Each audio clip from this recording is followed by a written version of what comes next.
Супер. Ќе го искористам овој дел само да ги споменам правилата на игра.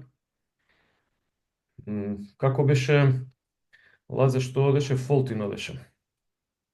Така, Да, една наша група, што е сега со тестатурава. Фолтин една наша група која што доаѓа од каде, знаете? Од кој град? Ќе видиме. Фолтин не ги знаете? Ама затоа Театаирови сите ја знаат. ги знаеме, ама не знаеме од кој град. Не мора Лазе само, има други 40 и нешто Да, колеги тука, така. Че да видам овде скрин шер ми треба, одлично. Така, колеги, Театаирович ја знаеме, сите. Сум ја слушнал еднаш. Фолтин слабо. Океј, турбо фолк е забрането на оваа настава. Ова се работи кои што треба да ги имате како академски граѓани. Ова е можеби најбитното нешто од тука. Дека имаме шанса секој од секого да научи по нешто. Ова другово се залажували или не, се работи за образование и се работи за наши ставови, ама ќе ни помогнат и во студирањето. Како ќе видите, ќе бидете критични кон нештата. Ако не сте критични во нештата, тогаш ќе мора да одиме со повеќе пријател. Најбитното нешто, не чекајте некој друг да заврши работа за вас. Добро, бидејќи завршивме со воведните правила на игра, дека турбофолкот не е таа музика која што треба да ја слушаме, ќе оставам на вас вие да си процените што и како во животот. Дали има некои некакви прашања на почеток, можеби за претходните часови? 2 часа одработивме. 3. Еден теоретски, 2 практични.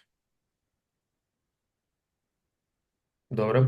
Часовите ќе бидат снимани. Значи, повторно ќе кажам, овде од вас има едно 20 на луѓе кои што не се вклучуваат. Не ми требате да стоите на настава, ако не сте активни. Од нареден час најверојатно ќе користиме компјутер. Гледајте, следете ја наставата на компјутер. Ќе ви треба мобилен за скенирање на QR кодови. Што значи 2 уреда ќе ви требаат. Тие што сакате да студирате, студирајте, другите кои што нема да се вклучуваат на настава, верувајте ми дека ќе се направат проблем затоа што нема да бидат активни и после тоа ќе одат на варијанта повеќе пријател која што не функционира.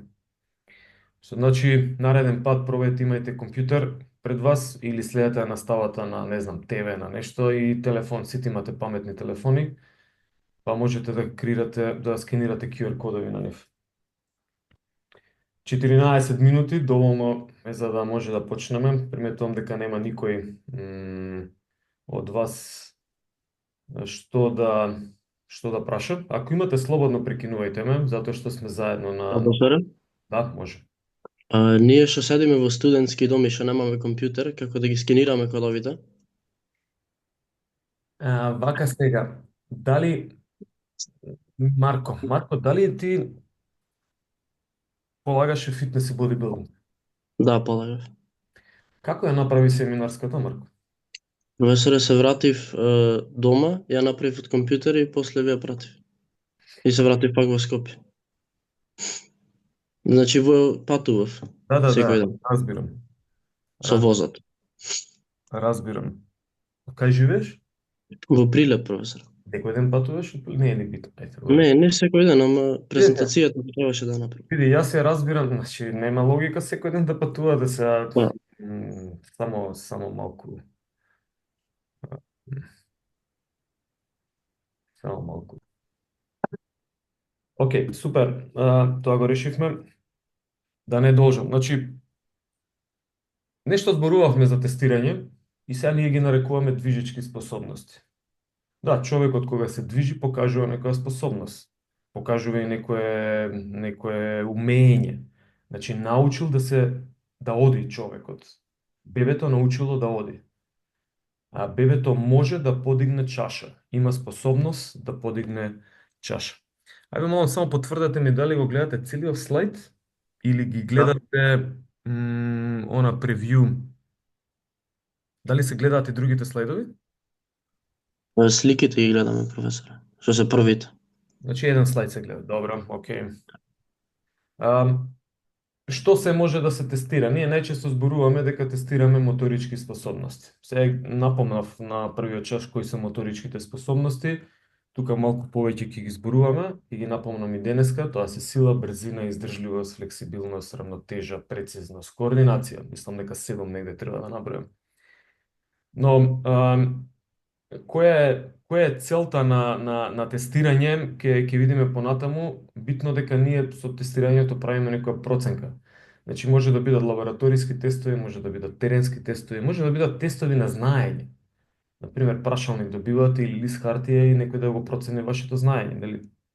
Тоа истото се случува, сте го поминале во средно училиште или други видови на учење, студирање што сте ги имале, проценка на знаење, проценка на психолошка состојба или проценка на когнитивни карактеристики, каква е интелигенцијата на некој, каква е перцепцијата на некој. Значи тоа се се тестови кои што се употребуваат за да нештата се проценат. Сега, како и зошто всушност ние нештата ги тестираме? Ај вака, прво ќе почнеме од овде. Значи, сакаме да ја утврдиме состојбата на одредена индивидуа, значи на некој испитаник, на некој спортист, на дечиње во училиште, да видиме какви се поединците на моторички план. Значи, баш тоа, колку се брзи, колку се силни и така натаму. Кога име во десно, ова сивово, вели, добро, ние ќе тестираме едно детенце од четврто деление, например, и сега што со резултатот? Таа можеме да видиме дека скока, например, метари 1 метро и 60 сантиметри. Дека не може ни еден згиб да направи на вратило, но дека може да направи 5 склека. И сега, добро, имаме информација за тоа. Арно, чека да видиме какви се другите дечиња на негова возраст. Затоа велиме дека може да ги споредуваме групите или поединците кои што ги тестираме. На тој начин добиваме информација, нели, дека каква е нашата група, каков е тој поединец во групата. И можеме да кажеме подобар е, полоше, без разлика што е причината за зашто е подобар или не, ама едноставно грубо споредуваме со податоци. Што можеме да направиме исто така? Можеме да оцениме некоја реализирана програма за трансформација на моторички способности. Значи, овие термини не се вау, пробајте, сконцентрирайте се. Трансформација на моторички способности. Тренинг во превод или еднакво, тоа е исто на тренинг. Ние кога тренираме, ние ги трансформираме моторичките способности. Дали правиме детренинг или опоравок или намалување на тренажниот процес или правиме суперкомпензација, всушност ги подобруваме моторичките, пробуваме да подобриме издржливост, сила и така натаму, ние правиме трансформација на моторички способности. Значи да оцениме дали после одреден временски период онаа програма која што ја дале кај едно детенце, кај еден спортист или кај група на спортисти, рекреативци, било кои луѓе, дали таа трансформацијска постапка или тренингот имал позитивен, имал негативен или немал никаков ефект. Значи, затоа ги тестираме, за да видиме нели, каква е ефектот на програмата. Па дали после опоравок од рехабилитација, поуспешно се изрехабилитирал или изрехабилитирала некоја спортистка во однос на друга спортистка. Така, обично машки и женски не можеме секогаш да споредуваме, можеме заради некоја причина, но најчесто се работи за различни индивидуи со засебен генетски потенцијал, кои што некојаш, него најчесто не може да се споредуваат, чисто ќе го споменам тоа. Е сега како, зошто, например, правиме проверка на некој тренинг? Па, за да можеме да си го испланираме во иднина програмирањето на тој тренинг. Дали е добар, дали не е, дали треба да интервенирам некаде. Значи, се тоа се сведува на база на податоци кои што се добиваат по пат на тестирање. Исто така можеме да искористиме, например, некои нормативи. Па велиме дека студентите на факултет за физичко образование, спорт и здравје треба да скокнат 2 метри и 40 сантиметри. Треба да направат 10 згиба и треба да направат колку тамо 10 склека. За колешките, нели, треба да направат 2, пишавме, 1 нека направат, уште еднаш кажувам, ќе биде доволно, а ако можете 2, супер. 2 згиба, колку тамо склекови беа, 8 мислам, и треба да истрчаат 2400 метри. Значи сме поставиле некоја норма. И сега зошто е, како е поставена оваа норма? На база на тестови. Процената е популацијата на ваша возраст преку истражувања и најдено е дека најчесто таа возраст на испитаници покажува вакви способности. Сега ние велиме дај минимумо да го имаме, всушност колку другите, толку и ние да имаме. Значи, колку имале популацијата што е истражувана, толкави норми или толкави вредности на Куперов тест, на СГИП, на склек да има и нашава популација на ФФОСЗ. Малку се зголемени нормите, сепак се очекува од вас да имате малку подобри норми, но затоа се користат тестовите. Тестовите се користат за да може да направиме нормативи за моторичките постигнувања. Тоа е овој зелениот квадрат тука. Но исто така го користиме, тестовите ги користиме за проучување на структурите и релациите на моторичкиот простор. Тоа значи што?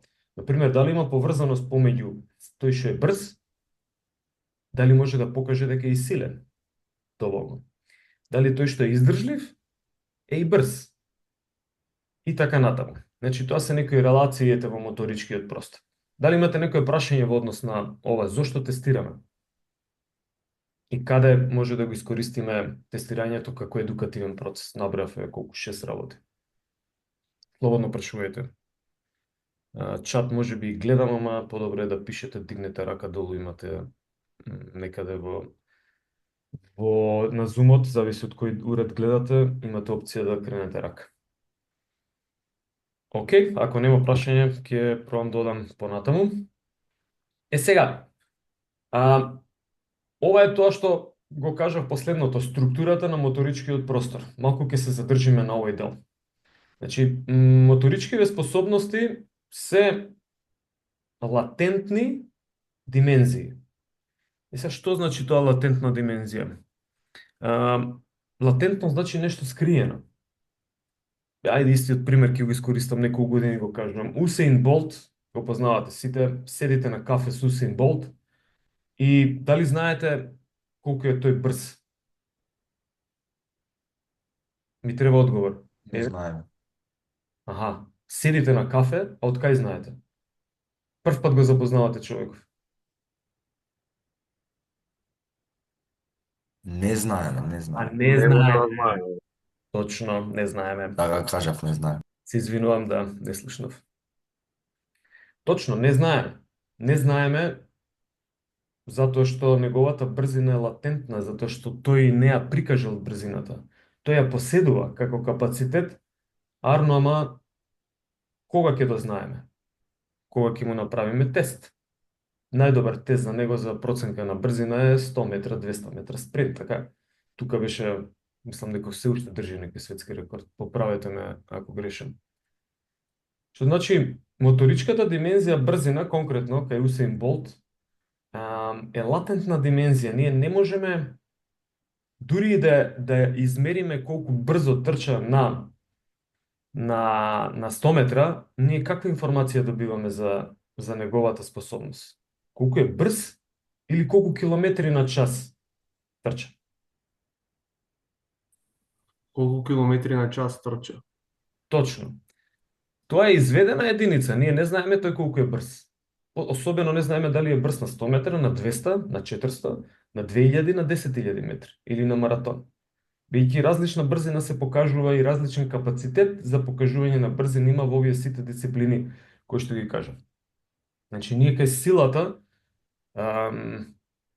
за да процениме дали некој е подобар или некој од колешките е подобар од другата колешка, дали ја мериме директно силата? Еве преку згибови.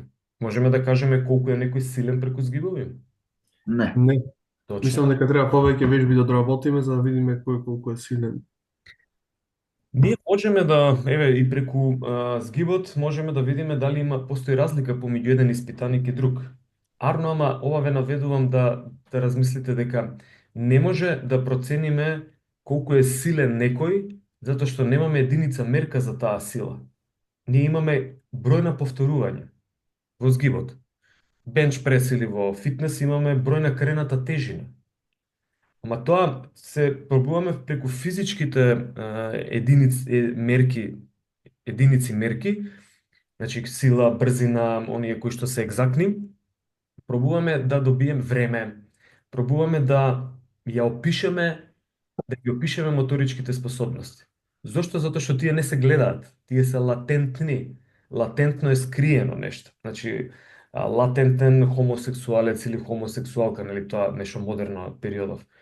Како и да е, значи, тој има латентна способност да покаже некоја способност. Значи, да манифестира, се влегуваме од латентно во манифестно. Значи, не може конкретно да ја опишеме, не можеме, мислам, можеме да ја опишеме, ма не може конкретно да ја измериме способноста за која што зборуваме. Сега, кога ќе можеме да ја опишеме, кога ќе се манифестира. Значи, баш како што кажува овај леденава санта, ние не ги гледаме, скриени се овие моторички способности кои ќе се опишани, може да приметите од прилика како се групирани. Понатаму ќе зборуваме повеќе за тоа, нели? Сега само давам само вовед за да разбереме што е латентно, што е манифестно.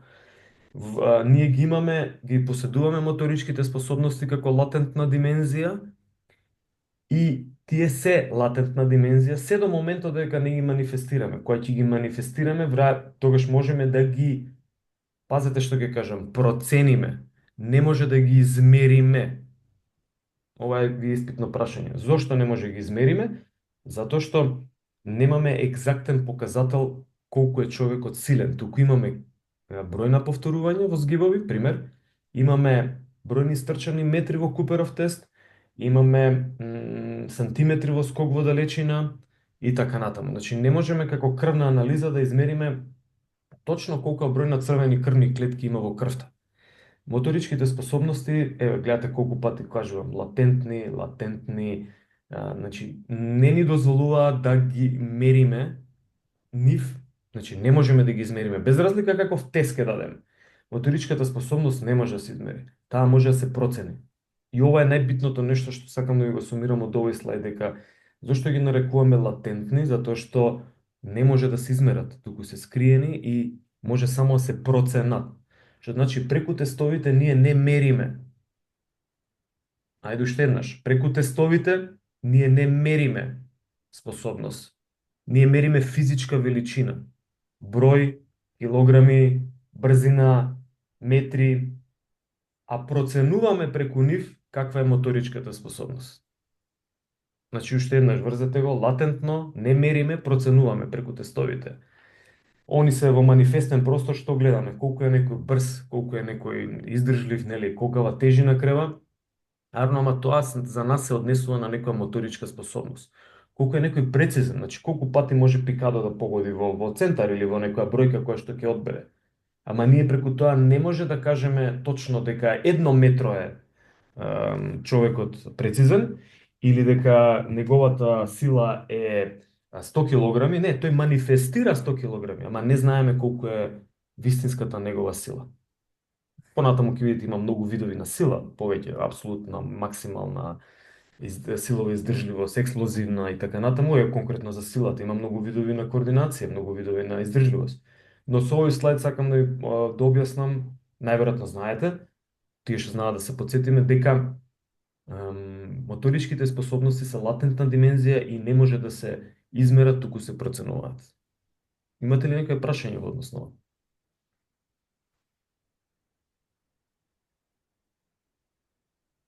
Добро. Сега вака. Како се групирани овие моторички способности? Всушност, како сме виделе дека силата не е иста со брзината. Иако, еве, одма ќе ви кажам дека максималната силина, дури хипертрофијата, мислам таму 8 до 12 повторувања, е многу енергетски ги побарува слична енергија како и брзината. Значи, креатин фосфатен систем побарува. Ама се различни се, значи човеков што е силен не значи дека е брз и обратно. И сад луѓето преку тестови, она што го кажав на почеток, пробале да направат истражување на структурата на моторичките способности. Значи, латентната структура да видиме што се човеков поседува. И никогаш не е решено до крај што се поседува, тоа зависи од какви тестови се внесени, но еден приказ на ние го користиме многу едно фино истражување, големо истражување од Никола Курелич, некаде во тие книгите кои што ви ги давам, го има неговото истражување на монографија каде што направил фино истражување од многу тестови, 37 теста, и некако предпоставил дека овие тестови се однесуваат на овие моторички способности кои што се од лева страна, може да ги видите. Например, тест за брзина, таму има нешто тапинг, ќе учиме што е, тоа е фреквентна брзина, па има тест за прецизност, да не ги читам, еве ги, колку се овде моторички способности, овде имаме брзина, спринтерска брзина и сегментарна брзина, тоа све спаѓа под брзина, ама он ги одвил така тестовите, па имаме експлозивна сила, статичка сила и репетитивна сила, тоа се спаѓа под силина, ама некако ги одвил тестовите, нели да не се повторам, и која способност од овде ви фали, што мислите?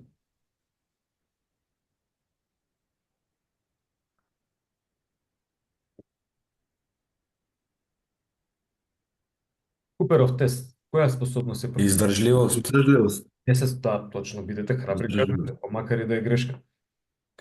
Да, за жал некако Купер тука мислам дека он всушност има некој Купер ставено, не сум сигурен сега, треба да проверам. Но Курелич нема некако не е издефинирал издржливоста, зашто не ставил тестови за издржливост. Доколку стави тестови за издржливост, сигурно ќе ја издефинира. Сега како се дефинира целото тоа? Значи овие тестови кои што ги видовте, еве ги од левава страна, од прилика. Кој ја истражува структурата на просторот. И направил некоја статистичко-математичка метода, некои од вас може би знаат, може би не, со некои од вас претходниот период зборував за истражување и како се користат статистички методи, направил некоја факторска анализа, не е ни битно како се нарекува, но го редуцирал просторот на тестовите. И дозволил тестовите сами да се групираат според некои карактеристики. Значи тоа не е некоја виша математика, само ќе го учите во втора година или трета кога имате методологија, а тие што ќе проложат на постдипломски ќе го учат многу подобро. Значи има метод кој што вели, чекај сега да видам од овие многу тестови како они се групираат. Штом се групираат овие тестови на некој начин се поврзани меѓу себе. Значи математиката покажува дека се поврзани. Сега да не ги објаснувам факторите од овие сите тестови од лева страна, нашле некои фактори кои што вика, овие тестови овде ќе ги наречеме дека се контролирани од механизмот за регулација на интензитет на екситација. Се интензитет е интензитет, екситација е надразба, мускулна надразба. Значи, тоа замислете во сала, например, легуваат и дечињата седат и некој е закачено на јаженце, некој прави нешто, игра со другото детенце и така натаму, и вие фрлате топка во сала и тука се екситираат сите и околу топката, значи се собираат околу топката. Екситација значи тоа дека надразва некоја која што го надразнува мускулот. Во овој случај зборуваме за мускулот. Значи ги одвил некои фактори кои што вели дека овие тестови, одговорен за овие тестови е некој механизам за регулација на овој интензитет, колку е силна таа екситација, возбуда на мускулот. Ова зеленово вели дека е регулација на траење на таа екситација. Значи, колку долго може да издржи. Значи, пазете кои тестови се сега тука, репетитивна снага. Колку долго можеш да издржиш, дали можеш 2 згиба или можеш 20 згиба.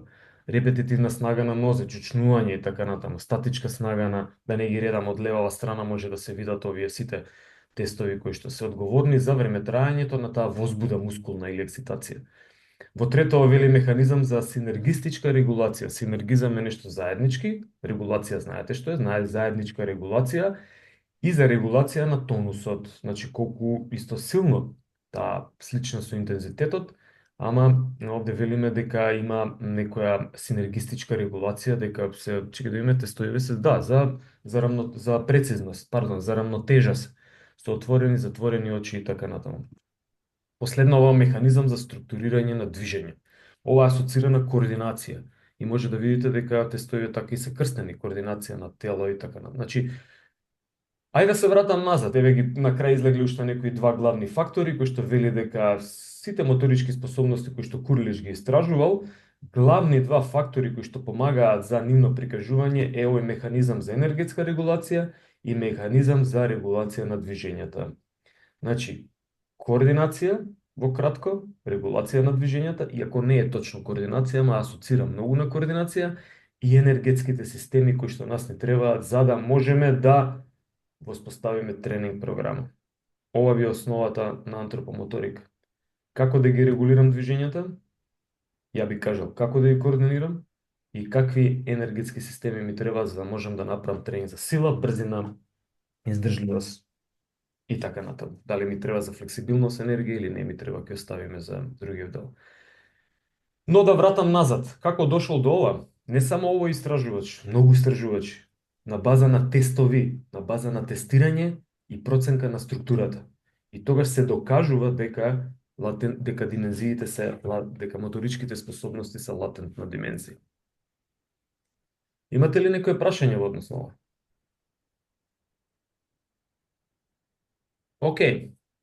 Слободно прекинете ми во наредниот слайд. Значи, ова ви е познато, ќе го објаснив, намерно е ставено тука за да ве потсети уште еднаш. Овие во синото за машките и во црвеното за колешките се работите кои што треба да ги поминете.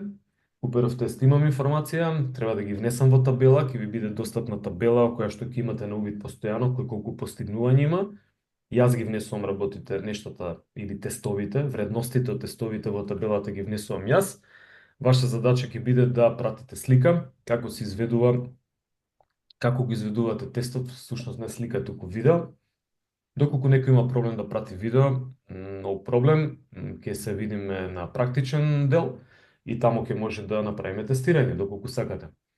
А мислам дека ви е поедноставно да пратите на Messenger,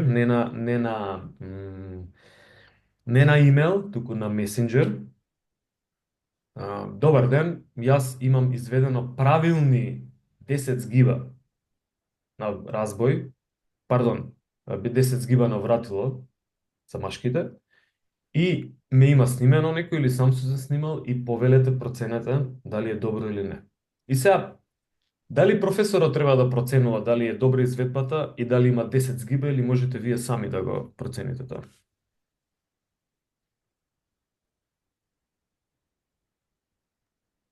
Сами Можеме сами да процениме. Ами можеме да процениме. Тројца, четворица се клучи, одлично, најверојатно и другите мислат така. Затоа што имам случај каде што, еве, професоре, видете, до вас е се, вие што ќе кажете тоа. Значи, ја немам што да кажем. Видеото е доказ дека и сликите се доказ колку соцзвездија постојат и колку соларни системи постојат во нашиот млечен пат, дели, иако има многу такви патишта.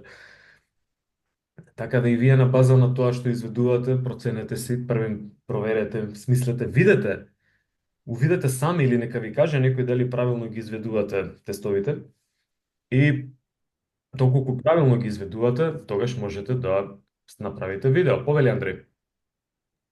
Имам прашање, професоре, дали изгибовиве треба да биде во надпад или подпад? Во чинопс или пулап? Pull-up. Андреј очигледно не бил на настава. Прв пат се вклучувам, професоре, дека некој ми беше факултето и сега дори стасувам на прв час. Да, окей. Супер, најверојатно некаде ќе ви доставам и чекај да запишам, ќе ви доставам и Ами, немам слушнато, сигурно може имате кажано, професоре, рокот до кога е на видеава да ги прати. Андреј, бе, зошто се фокусиравте сега? Што не ме прашавте нешто, например, за структурава на моторички способности? Него ова побрзо да го поминем испитот. Знаеш, никакви прашања немаше за тој дел. Сега овде што треба да направам за испитов? Полека дека стасаме до тој дел. На крајот ќе Добро. зборуваме како да тренирате. Значи, ајде ќе одговорам. Без практичен дел не може да посетувате теоретски дел. Што значи дека мене ми треба едно 15 дена пред испит да ги имам најдоцна, а можете и сега да пратите. Доколку правилно изведувате, немој да ме тестирате дали ќе помине. Нема да помине и оставате лош печаток. Месенџер памети се што сте пишале, се што сте пратиле, дури и да ги избришите работите, се гледа. Значи, пратете од прв пат да поминете, исто како на фитнес и бодибилдинг. Не поминувате. Овој пат имате многу поголема задача. Значи, пратете од прв пат, за да може да поминете, ама правилно изведба и точен број на изведби на згиб и вратило. Точен број на метри во Куперов тест. Ви каже, 15 на дена пред испит да биде завршено, затоа што ќе мора да ве вратам назад, некои од вас упорно нема да разберат, ќе праќаат било што како што праќавте по фитнес и бодибилдинг. За да го задржиме начинот на студирање и ефикасноста, ве молам, многу пати повторив, уште еднаш ќе кажем, пратете на месенџер видео правилно, да се гледа целата изведба, дека не подскокнувате со стопало од оздола. Од страна снимени да можам да видам дали се лактите испружени или не. Pull-ups, chin-ups немам во наша терминологија. Имаме потфат и надфат. Тоа го учевте по гимнастика. Тие што не го учеле може да го најдат. Машки, женски згибови нема и така натаму, нели? Кои се полесни, овие мене ми се полесни, не. Тестот е опишан ке Курелич. Јас ви го покажав на настава. Ајде ќе запишам дека треба видео да пратам од тест. Видео тест. Книги. Курелич. Точната изведба ќе ја пратам негде кога ќе се сними ова предавање, најверојатно долу во коментар на YouTube ќе има линкови во точна изведба. И молам од прва да го средиме. Океј. Не ми беше целта сега да објаснувам за тестот како се изведува, ама очигледно нас ни е битно само како да го поминеме поефикасно испитот, а не што да научиме. Например, дали запомнивте каква анализа се правеше во претходниот слайд? Каква математичко-статистичка анализа е сработена за да може да се редуцира просторот на моторичките способности во неколку фактори? Еден или една, дали запомни?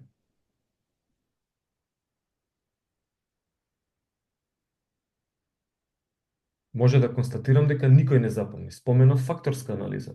Никој не го заинтересира од вас. Арно, ама не заинтересира. Чекај се, pull-ups, chin-ups, дај побрзо да го поминам, побрзо да влезам во Европска унија. Не може, колеги и колешки. Треба да си ја сработиме работата за да влеземе во Европска унија. Океј, ова мислам дека е јасно. Што правиме со начините на тестирање? Какви видови на тестирање имаме? Овде се зборува нешто за лонгитудинално и трансверзално тестирање. Лонгитудинално значи нешто што е поврзано со некоја временска дистанца, значи нешто што е long, долго, англиска, англосаксонска терминологија, нешто што е поврзано со временски дистанци на тестирање. Па, например, првата слика велиме дека роден 1965 година, било тестирано до 1995 истиот човек или 1990 година во не знам што, крвна анализа. Значи не е ништо особено, туку не е поврзано со моторички способности. Тестирана е крвна анализа лонгитудинално. На секои 5 години му е тестирана крвна анализа на човекот или човечкава. Арно, ама ако споредуваме една иста група на испитаници, како што е на прва слика овде 1995 година, бебенце, машко, женско, баба, дедо и така натаму, или сите се бебиња, или сите се машки, или сите се возрастни, или сите се околу 20 години, и проценуваме поголема група еднаш, тога зборуваме за трансверзално тестирање. Значи еднаш ги проценуваме. Еве, ние успеавме на Куперов тест да направиме трансверзално тестирање. Ова се термини кои што сакали или не на испит ќе ги имате. Што е тоа трансверзално тестирање, што е тоа лонгитудинално тестирање. И начинот на кој што ќе објасните покажува дали вие знаете или не. Значи, едноставно кога ќе кажете да, еве ви пример, тестирам вака и вака, ова е трансверзално, готово сме завршиле, го знаете одговорот. Сите други примери од десна страна се исто објаснуваат што е тоа лонгитудинално, што е тоа трансверзално или се нарекува на англиски cross-sectional study. Значи, ние од големата група на испитаници пробуваме да најдеме, да одвоиме како што е во кругчево тука, да одвоиме одредена група и да истестираме и да провериме каква е нивната моторичка способност за изведба на згибови. Значи, процениме, постојано кажувам процениме, не мериме. Еви од левава страна исто, cross-sectional или трансверзално, што значи Значи имаме група 1, група 2, група 3, па можеме да ги споредиме тие три групи ако сакаме со некоја математичка статистичка метода. Можеме со едноставно аритметичка средина да ги споредиме, но битно е дека ги мериме во same time, во едно време ги мериме вредностите, а ги проценуваме способностите. Океј, значи изведуваме тестирање во едно време. Едно време, не едно, туку едно. Сега или во рок од 2 дена, 3. Ама не сега па чекаме нешто следно. А сега лонгитудинално значи дека оваа група 1 истата сме инсистирале на почеток на некое истражување кое што треба да ни ја подобри експлозивната силина. И сега велиме, ја тестираме оваа група тука, па после 3 недели повторно ја тестираме, а во меѓувреме има некоја програма, 3-неделна програма која што работи. Па после третата недела, кога ќе истестираме, повторно има уште програма, ја продолжува истата или модифицирана, се едно, важно има некоја програма, и на крајот од шестата недела повторно ги тестираме. Не мора да биде 3 и 6 недели, може да биде 1 ден, 2 дена, 3 дена, ама зависно може би некоја задача ќе имат. Например, замислете им давате задача да научат историја.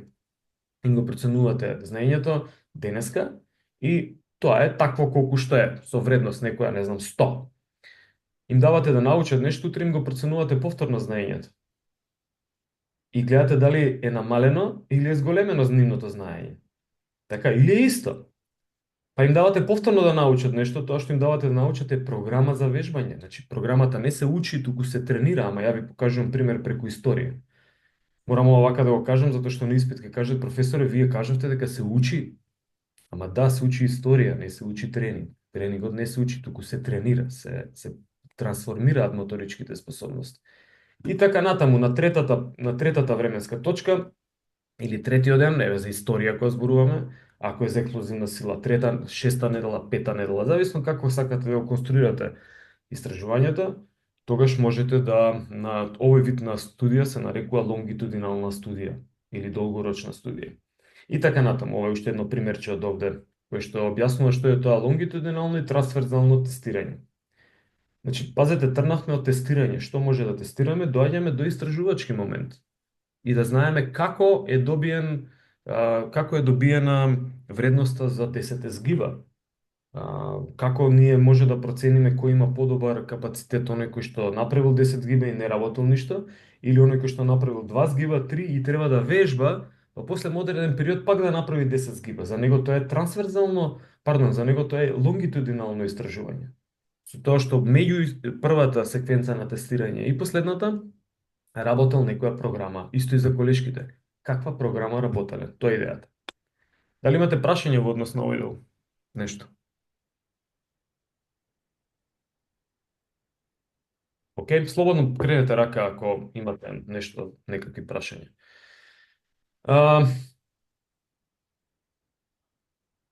Што се може да се тестира? Значи, физички перформанси, тоа го кажав. Квалитативно тестирање, значи, еве, гимнастика, дали е добра изведбата? Во згибовите и во склековите имаме и квалитативна оценка. Дали е добра изведбата? И може да направите 30 половинки згибови, нема да поминете. Значи, тоа е лимитирачкото за да имате за да помине тестот. Значи, покрај тоа што имаме некој вид на квантитативно, колку згибови се изведуваат, има и квалитативна оценка. Зошто? Затоа што тестот е опишан така. За да направи добра разлика тестот помеѓу еден испитаник и друг, мора да има некои метриски карактеристики. И тие метриски карактеристики, не ми се ставени тука. Ставени се, добро, ќе зборуваме понатаму. Се знае точно кој е почетокот на тестот, кој е крајот на тестот и како се изведува. Инаку ако има различна изведба на тест, не може да споредите, например, кои две формули се побрзи. Едниот болид е болид со одредена кубикажа и му е дозволено да вози по некоја писта за болиди, а другиот болид е фичо, кој што му е дозволено исто тамо да вози или некој друго место, ама нема исти карактеристики, едноставно не може да ги споредуваат. Така да, тестот, ако на болидов му дадете да вози по офроуд или фрираjd, тој нема ни да трне, ќе заглави, а фичово ќе издржи. И сега која е проценката, кој е побрз? Побрзо е фичото или болидот? Побрзо е болидот, ама треба да има правилна изведба на тестот. Значи да се тестира тамо каде што му е намената. Значи не да изведувам половина згибови или не да да трчам 2700 метри за 10 минути. Не, се трча 12 минути. Куперов тест. 12 минути е тестот, а не да поминам нормата. Не истрче ти 12 минути, па ако истрчат 3600, одлично. Супер, или над 2700, или колку и да е. Ама да ги знаеме тестовите ам, како се изведуваат, тоа е финтата, затоа што утре ќе работите со спортисти или со дечиња и треба да знаете, за да ги споредите со други нивни врсници или други спортисти, треба точно да направите изведба на тестот. Ако вие се изведете тест по ваше, не може да ги споредите. Затоа што не е компатибилен тој тест. Значи, како фичето и болидот, едноставно на некомпатибилна патека се тестирани. Затоа молам во овој дел внимавајте изведбата на тестовите да биде како што треба. Ако нешто не е јасно на следно прашање од некој следен од часовите, слободно ќе ги дообјаснам тестовите уште еднаш. Или еве сега, ако сакате на крајот на часот ќе ги дообјаснам. Се тестираат психолошкиве моменти, конативни, когнативни тестови. Значи тоа исто го споменав. Се извинам, не кажав за морфолошки карактеристики, значи проценка на масно ткиво, проценка на ајде да не го мешаме терминов со лонгитудинално, сама обеми на тело, на пример обем. Пукнала маса вода во тело. Точно, да, ќе имаме следен слайд за, баш мислам за ова, за InBody. Значи ова се вика антропометриски тестови, не антропомоторика, антропометриски тестови, антропос човек, метрија мереме, нешто. Антропомоторика е друго, антропо, човек, моторика, моториката кај човекот, не е мерење. И имиджинг моменти сум ставил, каде што, например, можете преку ехо, ултрасаунд тестирање, значи ехо, едно обично ехо, не е обично, тоа е супер метода, која што може да процените колкава е дебелината на мускулното ткиво или дебелината на масното ткиво. А истото може да се процени преку калипер, каде што се фаќаат клучите по биологија и медицина на спорт, каде што со една штипка се фаќа масното ткиво, па се проценува, се мери всушност масното ткиво и се проценува на тој начин колку е поткожното масно ткиво. Значи тоа се морфолошки карактеристики, сега да не кажувам тука тежина, висина, нели должина на рака, седална висина, должина на стопало, тоа се све под морфолошки карактеристики влегуваат, ама сето тоа се тестира. Конативниве и когнитивниве ги ставив, тестови на знаење, ете ви кажав за историја нешто, и ако вие на крај ќе имате тест за знаење по антропомоторика. Покрај тоа што ќе покажете практично некои тестови, квантитативни, ќе имате и квалитативен тест на знаење. Ситуациони тестови, да. Овие се интересни затоа што секој спорт, секоја спортска дисциплина, секоја одредена група на испитаници не можете да споредувате зошто се подобри спортистите во некои карактеристики од рекреативците. Например, рекреативците може би се подобри во нешто во однос на спортистите и така натаму, ама треба да најдеме ситуациони тестови за секој спорт. Оние тестови кои што се во кошарка, ситуациони, не се истите за фудбалери, не се истите за ракомет, за гимнастичари, карате и така натаму. Зато се вели имаме ситуациони спортови за одредена дисциплина, ситуациони тестови за одреден спорт или дисциплина. Сега, ова што го спомнавме, да, ова е, например, еве ви една анализа за антропометриски карактеристики, која што е процената тестирана преку InBody. InBody е најверојатно знаете, повеќето од вас што е InBody, особено оние што работат со професионални спортисти. InBody тест е за проценка на внатрешните антропометриските карактеристики и буквално проценува дури колку вода има, како што кажа, мислам Лаза беше, колку е разликата во мускулната маса помеѓу лева и десна рака, помеѓу лева и десна нога и така натаму. Ова може да си го проверите. Работи на принцип на биоелектрична импеданса, значи мала струја се застанува на една машина со боси стопала, се фаќа со рацете повторно се допира, се фаќаат други две електроди, значи 4 електроди вкупно, раце 2 и 2 за нозе, и на база на таа мали микроструи кои што поминуваат низ телото, проценува колку е отпорноста на ткивата кои што ни се битни. Значи, многу интересен момент. Ја проценува отпорноста на база на тоа како струјата поминува низ ткивата, дава сумира на крај излез и вели волку проценти од телото имало таа отпорност, онолку проценти од телото имало онаа отпорност, што значи дека на тој начин можеме ние да видиме претходно е дефинирано колка е отпорноста на масното ткиво, отпорноста на мускулното ткиво и ние добиваме информација всушност колку од телото според отпорноста на ткивото е во коски, во мускули, го цепкаме телото, нели? На некој начин. Но ова е методот што InBody го користи и луѓето, научниците не седеле и чекале некој да им помогне, туку наоѓале начин како да влезат во Европска унија. Значи како да си ги решат проблемите. И на тој начин успеваат. И овие сите тестови кои што се направени, не се направени од седење, само да го поминам предметот, туку се изведени, конструирани за да се помогне во науката. Чекај само да видам овде што кажува, мислам дека има нешто. Да, само вака. Можете на InBody UK има некои интересни анализи кои што може да се провери што покажува InBody-то, но нема потреба нешто повеќе за ова, ќе учите по анатомија, медицина на спорт. Имате ли прашање во однос на овој дел?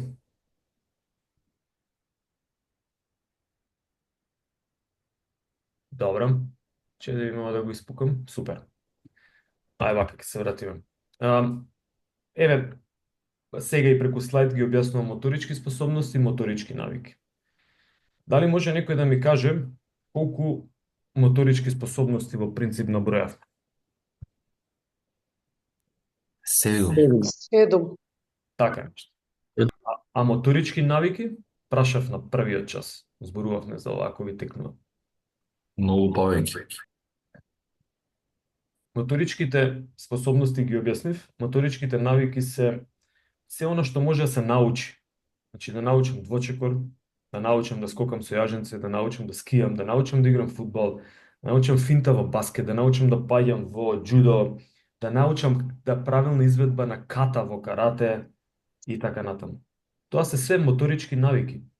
За нив требаат моторички способности, ама ни треба да ги научиме како моторички навики. Да научам да возам велосипед, значи не може да се надпреварувам во велосипедизам ако први не научам да возам велосипед.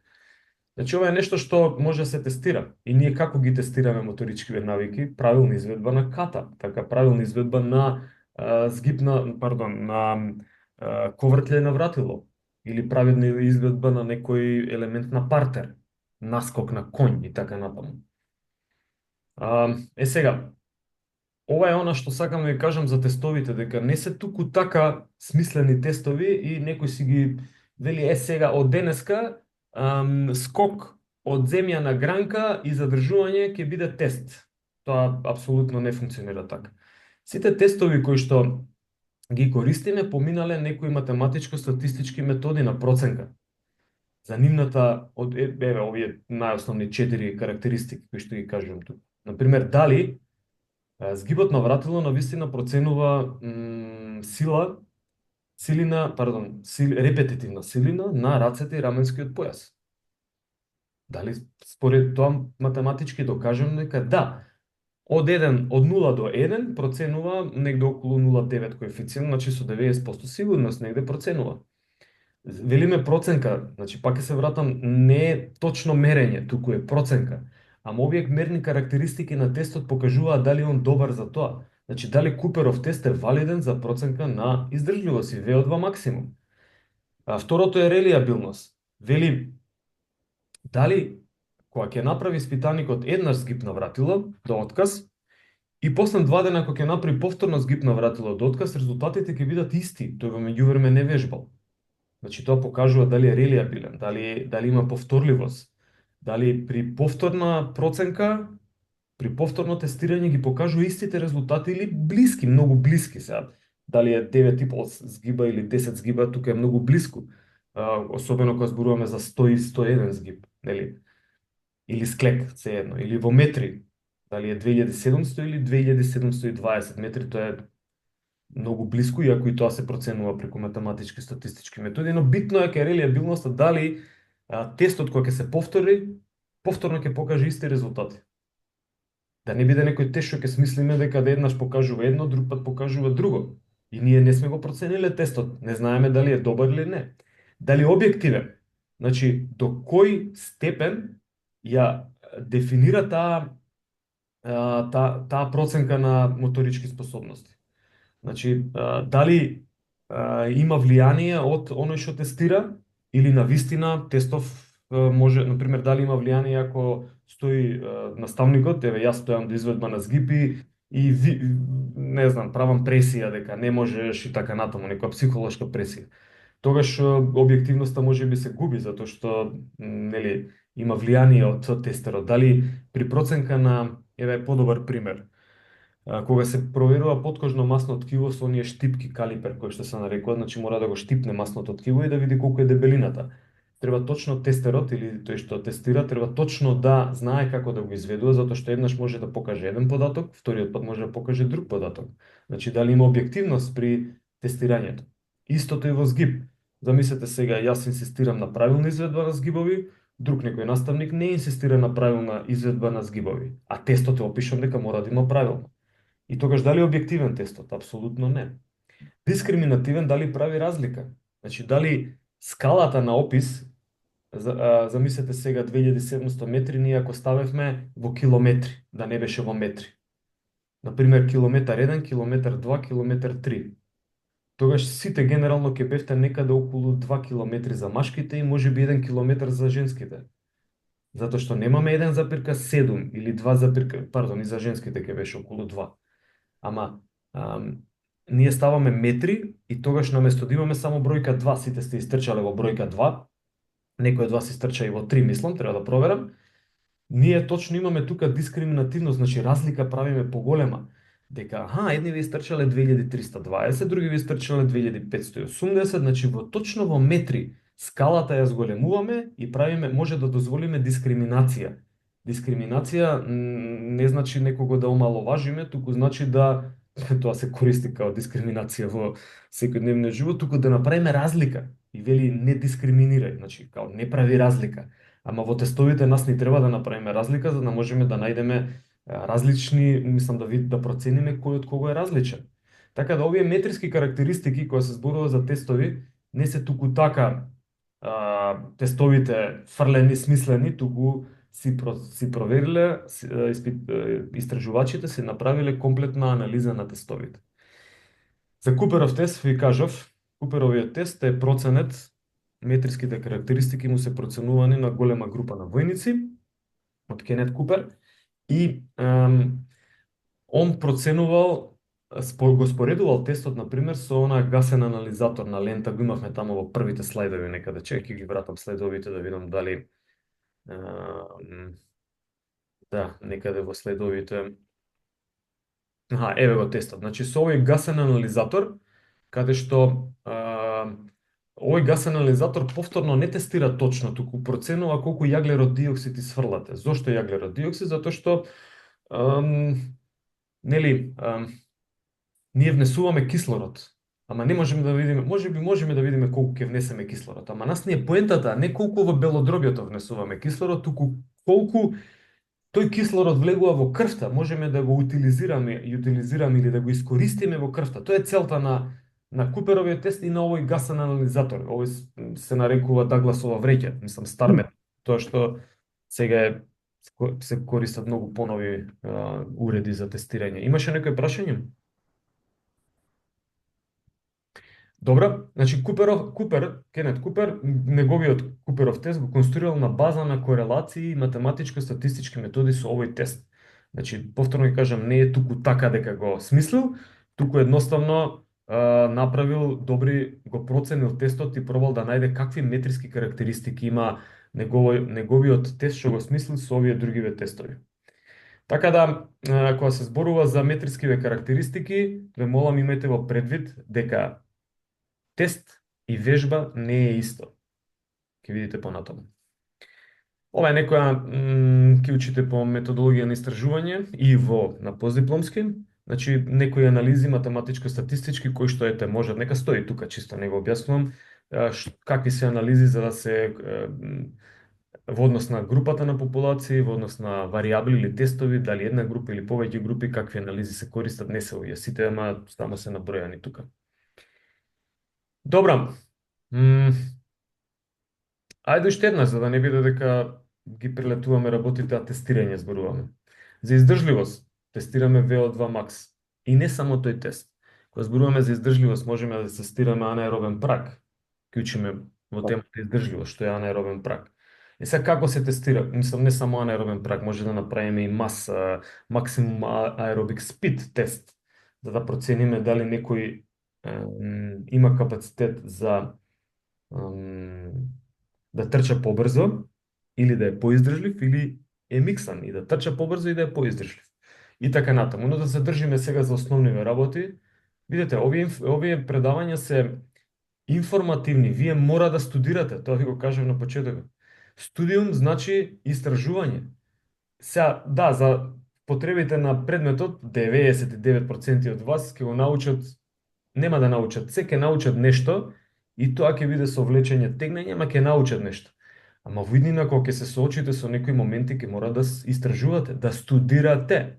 Па ќе ви кажат, чекај, дај ми 6 теста ми треба за издржливост.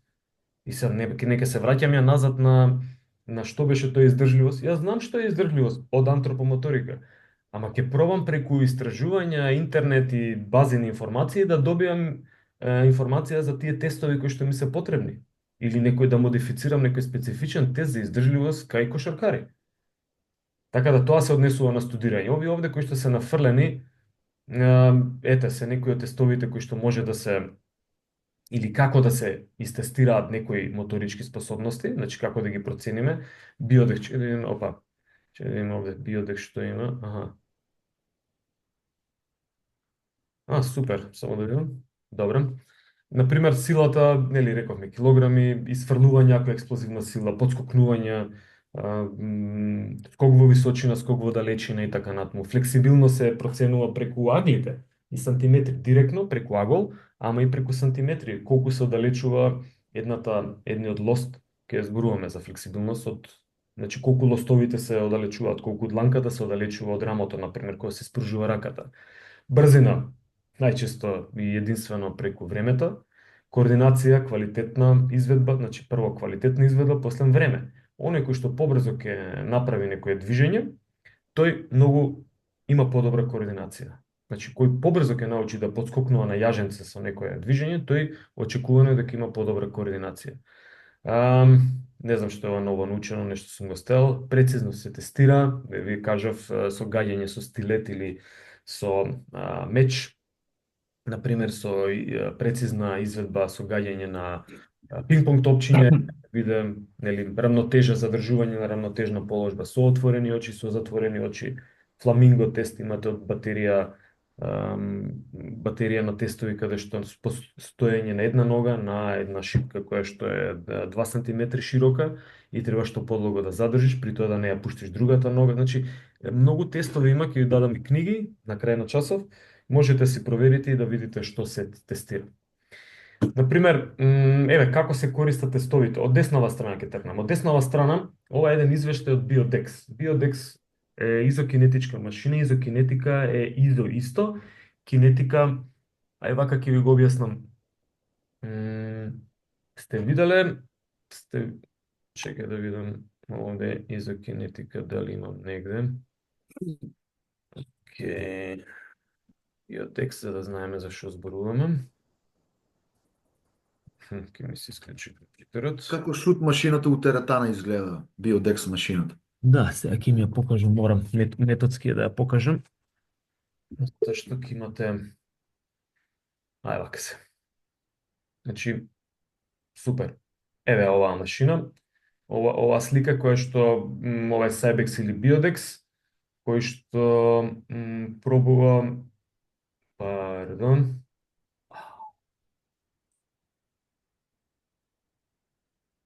супер, мислам дека може да се види, така? Значи, еве конкретно овде е наместено да тестира колено, најчесто се тестираат колено, но се тестира рамо, рбет и така натаму. И при изведбата, значи треба да направи шут нагоре и влечење надолу на левата нога. Шут нагоре и влечење надолу. Брзината е постојано иста во радијани во секунда, значи или степени во секунда. Брзината е постојано иста. И сега како се тестира ако постојано иста? Мускулот продуцира различна сила. Што значи дека за истата брзина некој ќе направи посилно движење, некој ќе направи поспоро движење. Но брзината е иста и затоа се нарекува изокинетика. И сега, пробајте, видете, ја ви давам насоки што е изокинетичка машина. Не е во моментов наша работа да ја поминеме изокинетичка машина, која што се нарекува Biodex, најмногу е позната, Cybex беше претходно, и имате во Сестина кај нас, и има во Кинетикус кај Ханџиски, приватна ординација здравствена, јас сум го правил докторатот на изокинетичка машина, но ако некој го интересира може да провери што се може да истестира ова машина, затоа што е фантастична за проценка на повреди. Значи, пред припремен период, после припремен период препорачуваме да се истестираат спортистите, затоа што може да најде скриени моменти на дисбаланс помеѓу предна и задна ложа. Тоа е многу голем фактор за ризик на повреда. Може да најде дисбаланс меѓу лева и десна нога, а не сме ја знаеле. Затоа што при изведба во теретана, тој работи со двете нозе, со едната повеќе стиска, со другата помалку и на крајот има дисбаланс помеѓу нозете. Значи, скриени повреди, например, правилна изведба, каде е пик торк или каде е максималната сила во кој агол. Ако на едното тестирање пред месец дена било пик торкот во едниот агол, нели ова кога шутираме напред правиме некој агол со ногата. И во тој се точно се знае, мислам може да се процени преку машинава каде мускулот во кој агол создава најголема сила. Тоа се нарекува вртлив момент, сила на вртлив момент или пик торк. Ја го кажав скратено. И ако се променил тој пик торк, зошто се променил? Дали очекувано да се смени? Дали тренажниот процес влиел или може би има повреда на менискус? Значи, овие се сите моменти кои што се фантастични и може да дадат одлични показатели. Така да оставам на вас кој го интересира, слободно може да си добие повеќе информации и се добиваат некои резултати кои што пазете овде, например, вика помеѓу екстензија и флексија има дефицит од 32,2%. Значи, ние веднаш знаеме, истестирани испитаникот, знаеме дека мора дефицитот што е во флексија, тоа е на задна ложа, мораме некако да го редуцираме. Ке дадеме тренинг програма само за задната ложа на, одем која нога е ова, на левата нога. На левата нога, ево овде во ситно се гледа, мислам, се читаат лесно, ама треба да имате малку искуство. Во левата нога има дефицит на задна ложа од 32,2%, само да видам. Не, се извинувам, на десната нога е. Сепак е флексија во оваа колона тука. Ситни ми се и мене. Значи, во флексија има дефицит од 32. И како и да е, тест кој што покажал, евентуално е ризик на повреда. Фантастично. Знаете што значи да ги заштитите спортистите од повреда? Ништо повеќе не ви треба. Да имате здрава екипа, ама не можете преку да не правите тестови, да не ги проценувате на некој начин. Тоа е моментот, еден од моментите за тестовите. Сега, кај ги користиме на друг начин показателите? Ова десно долу е повторно од изокинетика нешто. Ова најдолу е крива на лактатна крива на испитаник, наш колега, која што ја наоѓа лактатна крива. Ова е усвари крива на анаеробен прак. Мате преку софтвер е најдено каде во ова зеленава точкичка тука што ја гледате каде што е курсоров е всушност точката на анаеробен прак. Лево од него телото функционира во аеробно-анаеробни услови. Ако одиме многу лево тука кај зеленава точка, тогаш функционира во аеробни услови. Значи помеѓу првата зелена и втората зелена точка, телото функционира во аеробно-анаеробни услови. Првата точка е аеробниот прак, лево, втората точка зелена е анаеробниот прак и учиме повеќе во издржливост. Сега, ова се срцеви фреквенции. Приметуваат од левата страна е срцева фреквенција, на Y-оската, на X-оската е брзината на трчање.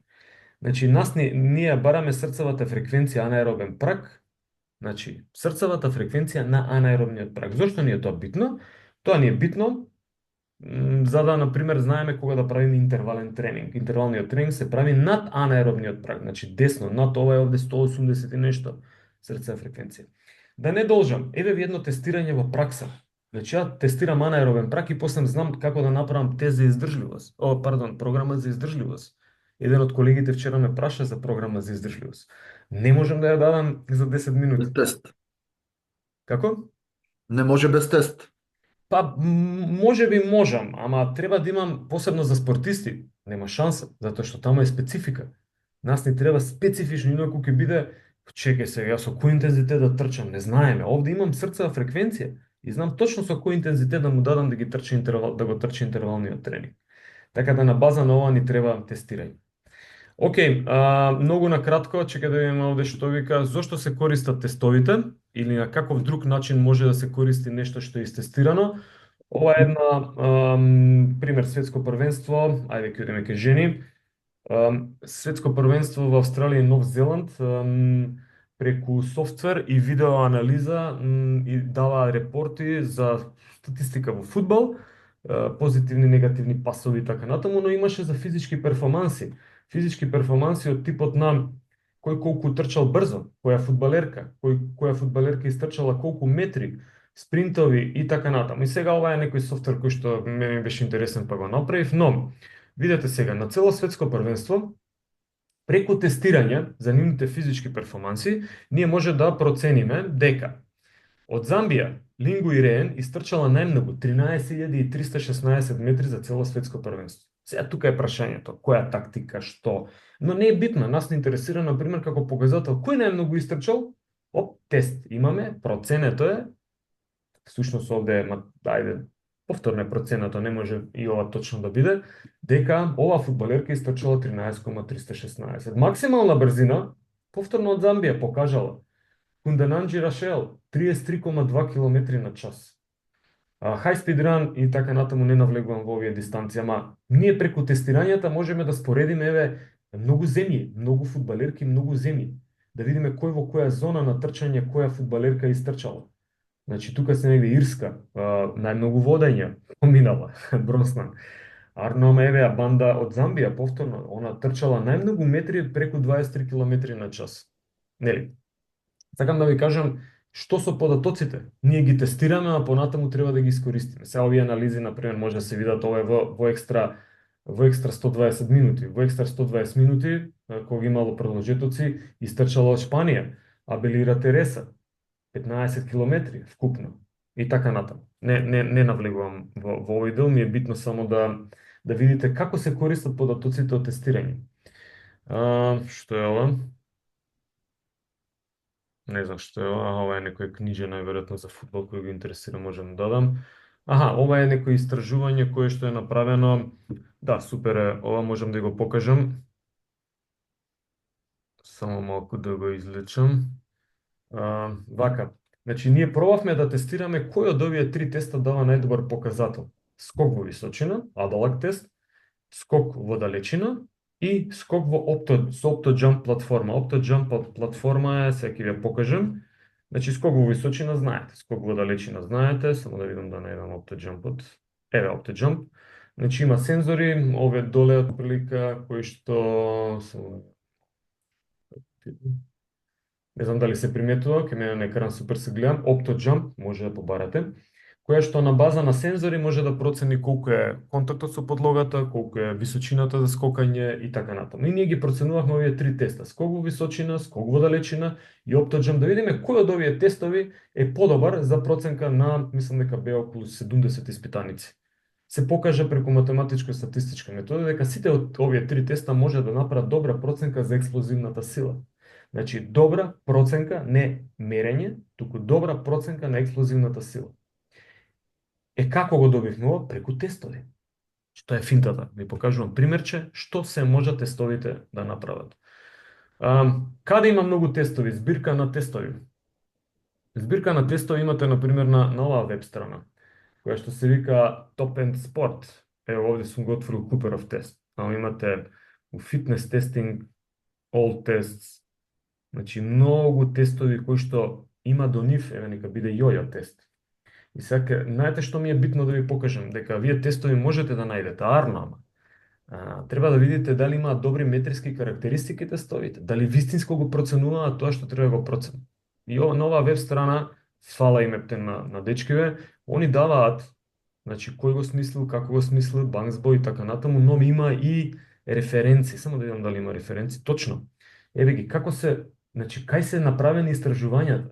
И ја на овој начин сум сигурен дека овој тест го проценува тоа што го проценува. Проверете го и ова. Може би информацијава од веб странава не е точна, значи не верувате на се дека Америка ќе нападне Русија или Европа. Него проверете дали е тоа точно. Но добро е што имаме показатели, имаме збирка на тестови. Ова се анаеробни, чека да видиме што има друго тестови. Значи има кардиоваскуларни анаеробни тестови, имате Бип тест, вал-невал. да, тие се за Зависи што сакаме да постигнеме со тоа тестирање. И што апсолутно. сакаме после тоа да изработиме со тестирањето. После тестирање. Овие што ги спомнуваш, Лазе, тие се конкретно за издржливост. Само еве 30-15 пример интервал, јас тај го работа за интервален тренинг. Значи, што после тоа? Метражен на кратки и длги интервали. Например, за појасно да биде, ако се разбираме. Ја те разбирам, не знам другите, ама ја ќе дадам насока. Мартин Бушет дава информација ако Бушет. направите 30-15 тестот, дека после тоа ќе ви даде насоки според истражувања колкави секунди интервали да прават спортистите. Така да тоа е во доменот на издржливост. Во доменот на максимална сила, на мускулна сила. Гледате тестови. Значи тестови кои што може да имаат, може да се проверат, да видиме кој од овие, например, ми треба тест за hand grip, за стисок на рака. Грип. Да, грип, hand grip тест, значи динамометрија на рака.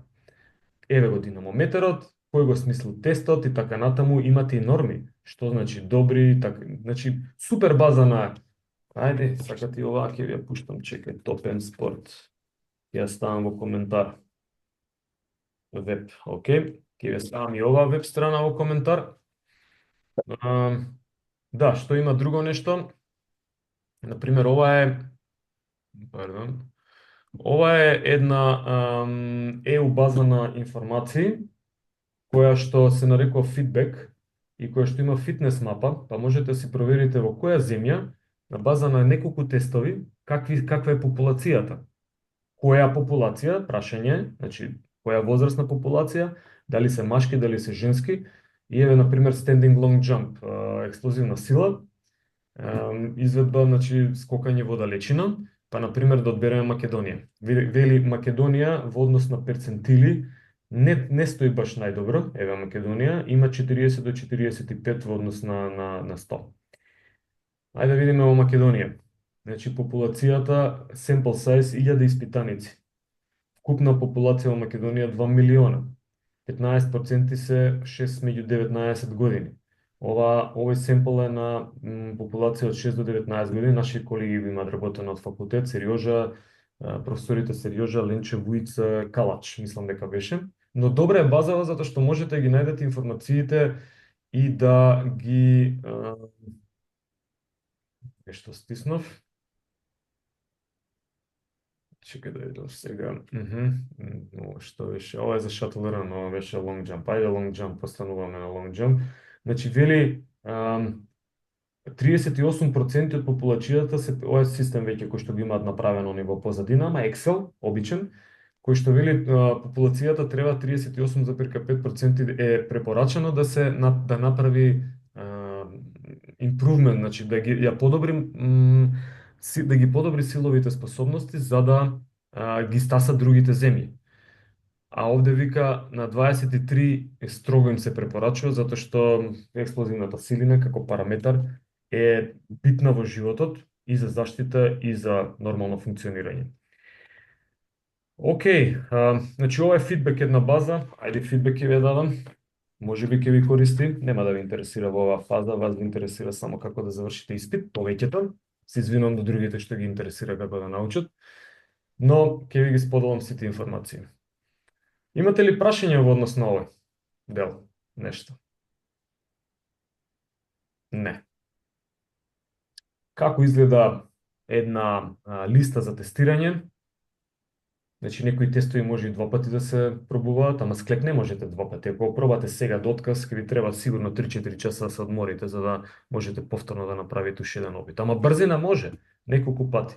Абдоминални исто гледате овде во црно бележено. Не може, само еднаш може да се истестира. Длабок претклон може многу пати, тоа е флексибилност.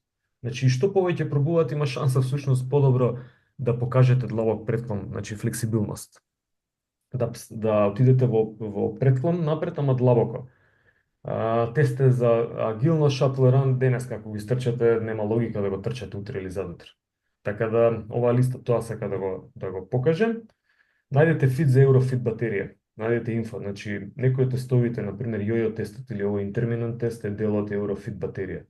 Фламинго тестот за флексибилност е дел, Ситен Рич е дел од Ситен Рич е длабок претклон, значи седи и дофати со испружени нозе, да не ги свиткаш колената, преку прстите да отидеш, да пробаш да дофатиш. Интересна е оваа Еврофит батерија, пробајте да ја најдете. Нема да треба за кај нас, ќе ја користите понатаму методологија, ама зошто да не ја имате како информација. Ова не ми треба. Топ. Јас имам толку за тестирање. Ајде сега да видам вие што имате да ме прашате.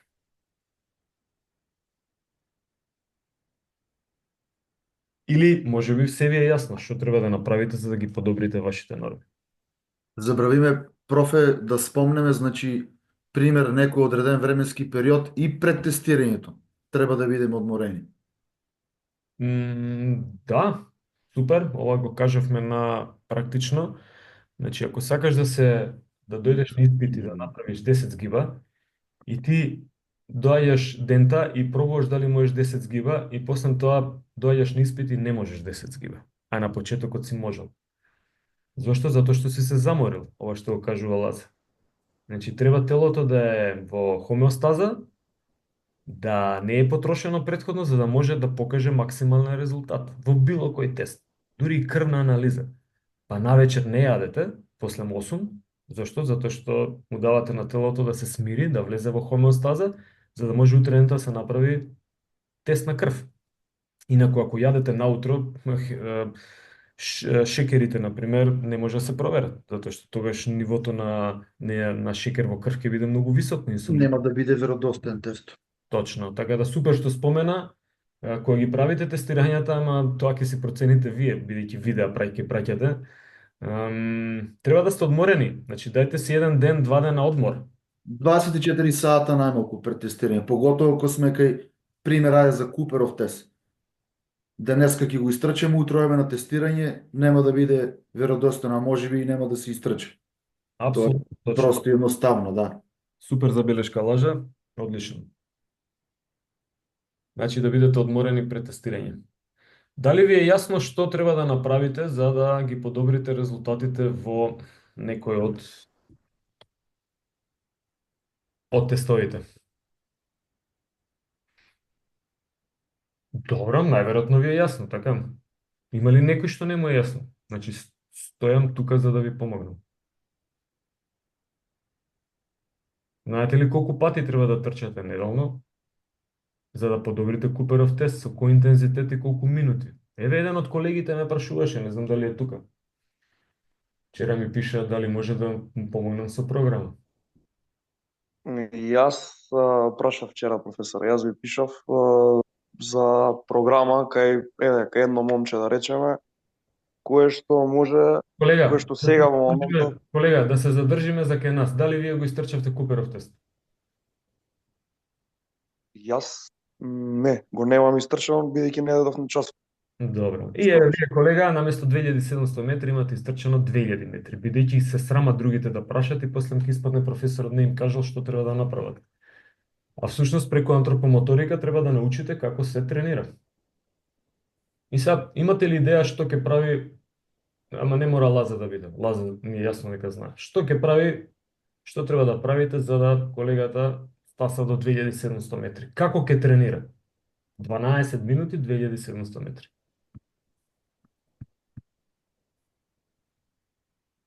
Нема никој идеја. Добро, бидејќи се часови, јас ќе кажам. А секој пат ќе проба да истрча до максимум, до кај што може. Например, еднаш 2000 метри, еднаш 2100 може следниот пат. И така натаму. Види, има логика ова. Значи, и ова е интересен момент до максимум, арно, ама треба да бидеме ефикасни. Например, кошаркарите и фудбалерите не тренираат на секој тренинг меч. Замисли секој тренинг да има меч. тогаш што ќе настане? Прво повреда, второ ќе се откажат од тренирање и трето ќе кажат налет, немаме капацитет за ова. Ние треба да воспоставиме ефикасен тренинг кој што нема да ве цеди секој ден до максимум. Инаку да, има логика. Ама да не ве цеди секој тренинг, значи преку еден ден, преку втор ден, преку трет ден, туку да воспоставиме тренинг кој што ќе ни помогне да ги подобриме овие моторичките карактеристики, а и да уживаме во него. Инаку ако секој ден трчаме до максимум, колку пати Дамјан така? И која популација од вас ќе истрча? 5%. Тешко. Тешко.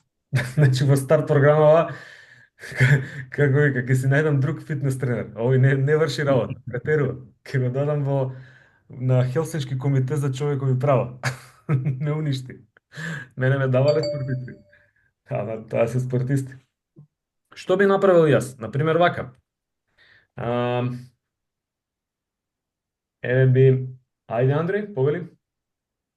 Јас мислам за да си подобриме пример во случајов за Куперов тест, дека треба да направиме пример неделата 2 до 3 тренинзи да бидат само со повисок интензитет, да бидат пократки, ама нашето тело да го спремиме да стане поиздржливо и дека тоа би донесло повисоки резултати по 2 недели пример да пробаме 2700 метри, дека помалце ќе имаме и помалце ќе бидеме изморени, дека ќе навикнеме телото на некаков си напор или не знам така.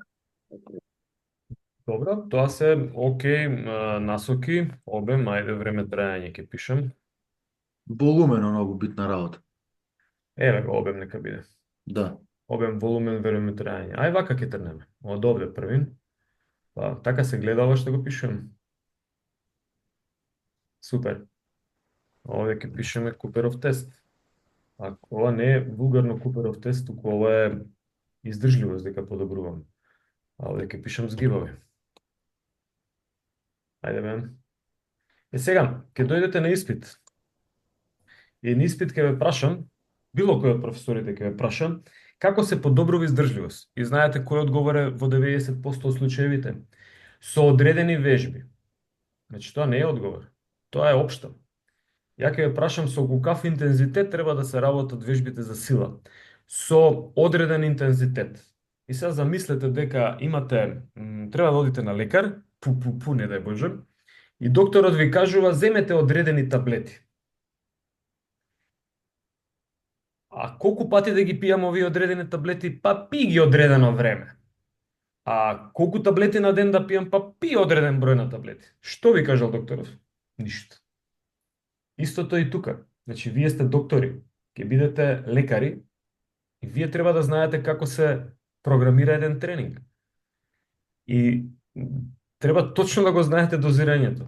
Ова горе се вика дозирање, или може да го најдете како тренинг лоуд, и веќе го запишем за тие што ги мрзи да слушаат. Тренинг лоуд. Овој тренинг лоуд ни е многу битен нас или дозирањево. Тоа ни е битно за да знаеме како да ги средиме нештава и да може да направиме ефикасен тренинг, да не биде дека секој тренинг трчаме Куперов тест, нели? Ајде да не должам. Со колку мислите дека може да се започне? Пази сега, ова може би ќе кажете неточна информација, јас ќе ве коригирам. Со колку минути трчање? Многу е битно кој интензитет, ама да почнеме со минути трчање. За да можем да трчам. Куперовиот тест е 12 минути, така? Јас би почнал со 20 минутно трчање. 20 минути трчање. Денеска е сега со кој интензитет? Многу интересно. Например, Послаб интензитет. не знам колку е тоа послаб, Лазе. Не ми значи мене ништо. Мислам, послаб, не од темпото 12 минути за 2700 метри. Па видиш, веднаш влегуваме, одлично ти е коментаров. Веднаш се фаќаме во тоа што, ја морам да имам параметар. Значи кога возам возило, возам Фичо и возам Мерцедес, дали знам дека 60 км на час е исто со Фичо и со Мерцедес? Да, дали исто 60, исто како и брзина, така и Значи 60, ама ке Фичово ке бучи секе Мерцедесот нема досетам, ке мислам да. Значи мене ми треба да знам со кој интензитет да трчам. И сега интензитетов е Индивидуален е професоре, мислам, интензитетот. Апсолутно се сложувам дека е индивидуален. Да, нормално, подразбира се. Како да го наместиме интензитетот да биде индивидуален?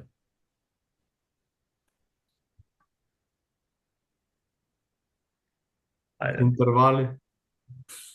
Не. Па би било некое тестирање, предтестирање. Ето индивидуален метод. Да, ама имам и континуиран метод.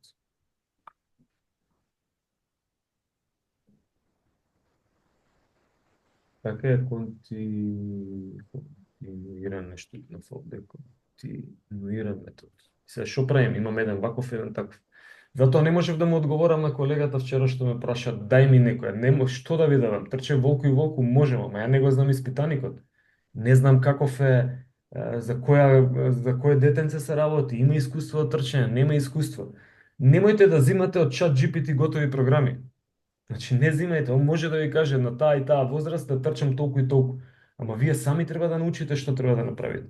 И сега кај интервален метод би направил нешто од типот на вака, континуиран метод. Значи, ако е континуиран метод, трчам 20 минути.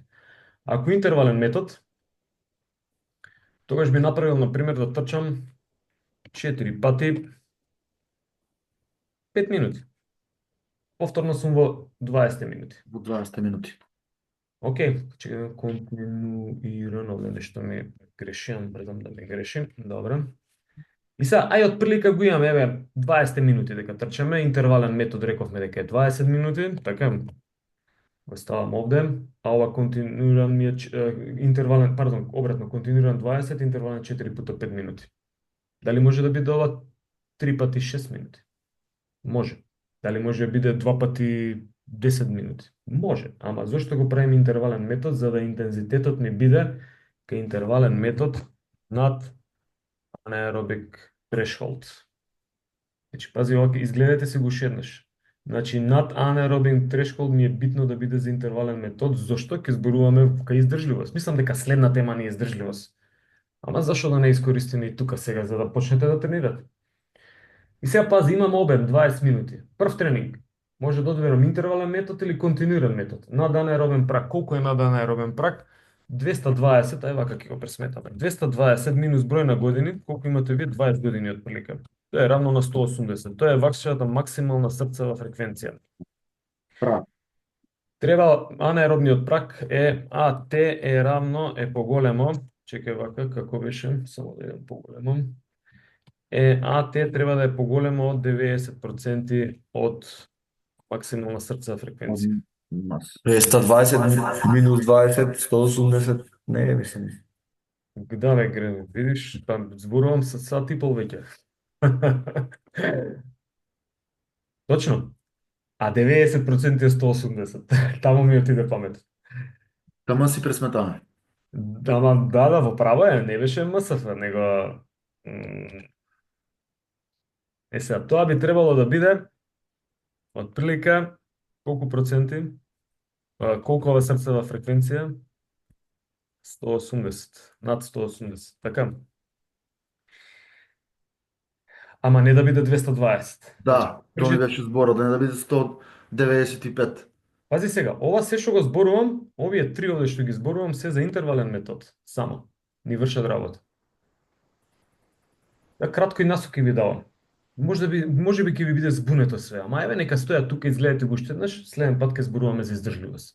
Малку повеќе. Значи, пази, јас морам да направам со кукав интензитет да трчам во интервален метод. Инаку не знам колку е 4 минути, лесно, споро, не знам што ми е, вака имам срцева фреквенција, која што може да ми помогне. Континуиран метод 20 минути, ама ја би трчал со не поголема срцева фреквенција од 160. Ево го овој метод нека биде, ќе го ставиме во која ќе ми биде овде некоја зелена. И овде ќе ставиме дека треба да е под 160 за вас од максимална срцева фреквенција. Значи за вас ова е грубо многу, инаку се прават детални анализи колку ви е анаеробниот прак.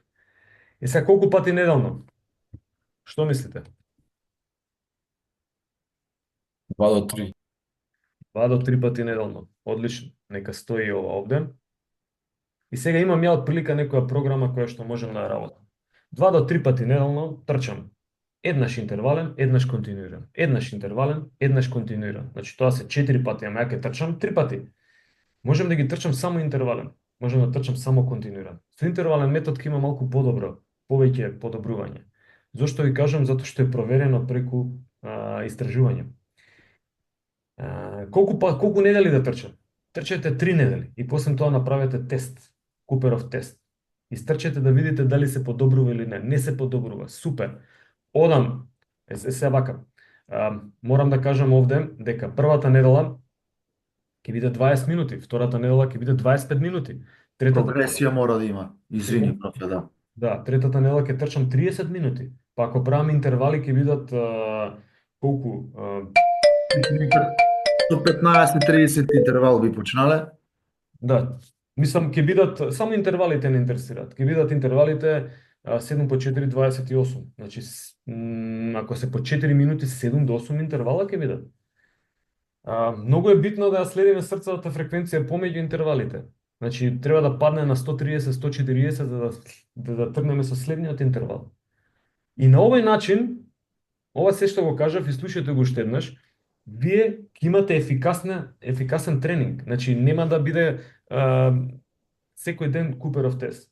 Него ќе трчате ќе тренирате во некој ефикасен режим. Значи, еве уште еднаш, прва недела 20-25 минути, втора недела 25 минути до 30, ќе видите како биде, трета недела 30-35 минути. Да стасате до 40 минути, кога ќе стасате до 40 минути, дали интервален, дали континуиран метод, вие веќе имате опција дека сте подобрили нешто. Значи, на 3 недели тестирајте се со Куперов тест уште еднаш. Нема да успеете за 3 недели. Минимум 4 недели до 5 ви требаат. Посебно оние што имаат по 2000 метри. Што значи дека треба да почнете кога да тренирате? Од утре. Од вчера. Од вчера ни треба да почнеме да тренираме.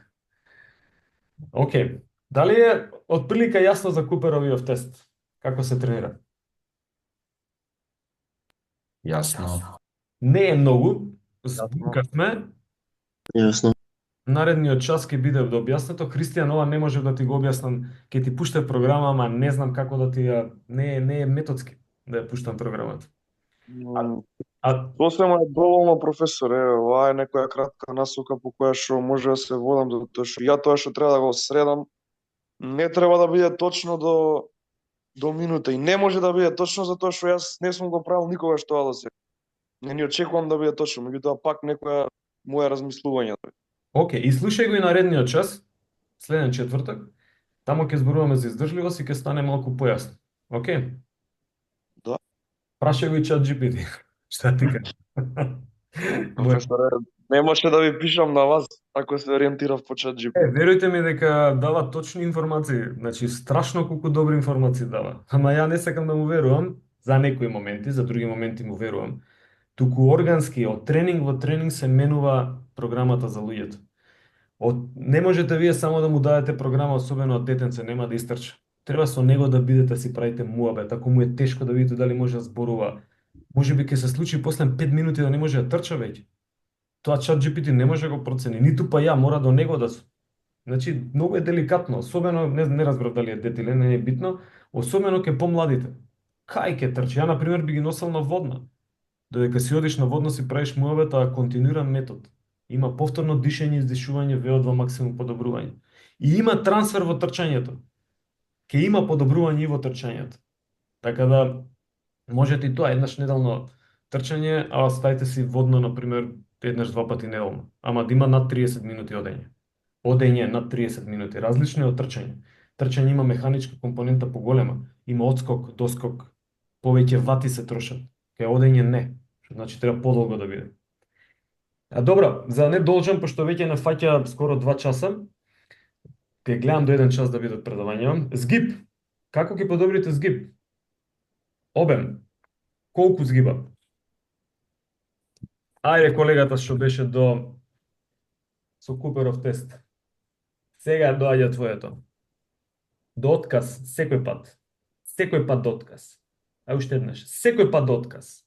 Секој пат до отказ. Ама колешките викаат не можам, ја можам само да тргнам. Тоа е отказот. Ако тоа е отказ. Тоа е една серија. Една серија да тргнам. Еднаш не можам повеќе. Толку. Тоа е отказ. Една серија. Мала пауза, ќе почувствувам кога ќе можам, следна серија пак. Само да тргнам. Има ли од колешките тука нешто? Гледам, колегите се вклучени. Најверојатно ќе слушаат и они. Значи, имате обем. Ако не можам многу згибови, ова е сега измиксано и обем и интензитет. Интензитетот е до отказ, значи секогаш, а обемот е исто до отказ колку број на повторување. Ако не можам ни едно, ви објаснив што треба да правам. Ако можам 3, ќе правам 3 до отказ, тоа е обемот. И ја уствари ќе пробам преку пробувањата, сега серија ми е битно овде. Овде ми е битно колку серии да направам. Ајде сега серии, исто е како интервален метод, еве ќе ги ставиме серии овде да бидат. Сериите треба да бидат 3 до 4 серии. Тоа ми е многу битен момент. Значи не еднаш да пробаш, туку да пробаш 3 до 4 пати во згибот. Окей? Вака да видиме овде, ќе го разделиме на згиб. Дали отприлика не е јасно што треба да тренираме? Имам едно прашање. Ајде. Во врска со згибовите, ако вежбаме со ластик, исто до отказ да ги правиме или? Да, секогаш е до отказ кај силата. Пробајте не вежбете со ластик. Пробајте да се дигнете без ластик. Ластикот ќе ве залажува. Не викам не, може. Ама каков ластик? Лесен, нелесен, тигар, црн, бива, не бива на колено. Пробајте без ластик.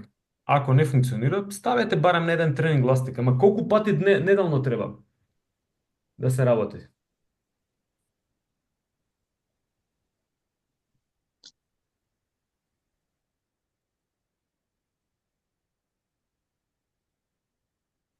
Океј? Опс, пардон. 3 до 4. 3 до 4, да, тоа сакам да пишам. 3 до 4. Значи, веќе едно дозирање за ова.